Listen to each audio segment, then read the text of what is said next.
Good evening, I'm Keith Kate. And I'm Jennifer Lee. Thank you for joining us this evening. Today is an historic and emotional day for both the United States and for Cuba. For the first time in 54 years, the American flag is flying at the U.S. Embassy in Havana. The flag marks the official reopening of the embassy. News Channel 8's Gene Ramirez is there, and he witnessed the historic moment.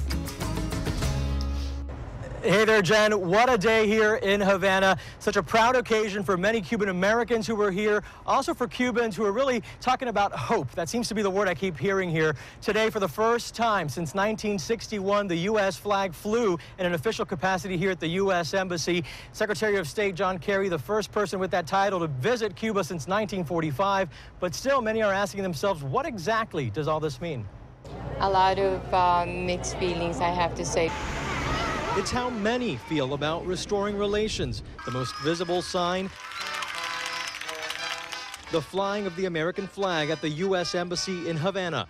Americans present reflected on the past, looking towards the future. Being from Key West, Florida, and knowing that we had missiles pointed at us and that I might not have been here today, it's really, really important that we be friends.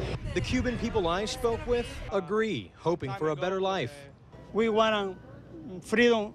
We want human rights. Felix Lopez says those who disagree with the Cuban government are still routinely beaten or arrested. That's normal, adds his friend, waving Old Glory, a once punishable offense. Secretary of State John Kerry told the crowd the past is not forgotten, and the U.S. will continue to fight for human rights in Cuba. It's a great day, really. Well, Secretary Kerry was here just for a few short hours, but he had a jam-packed schedule. After that event, he met with the Cuban foreign minister, also met with some dissidents, and then he toured Old Havana. That's the area that I'm at right now. I'm going to give you a closer look coming up in just a bit, Jen. Well, Gene, we often hear about those dissidents asking for human rights in Cuba. What role did they play in today's events?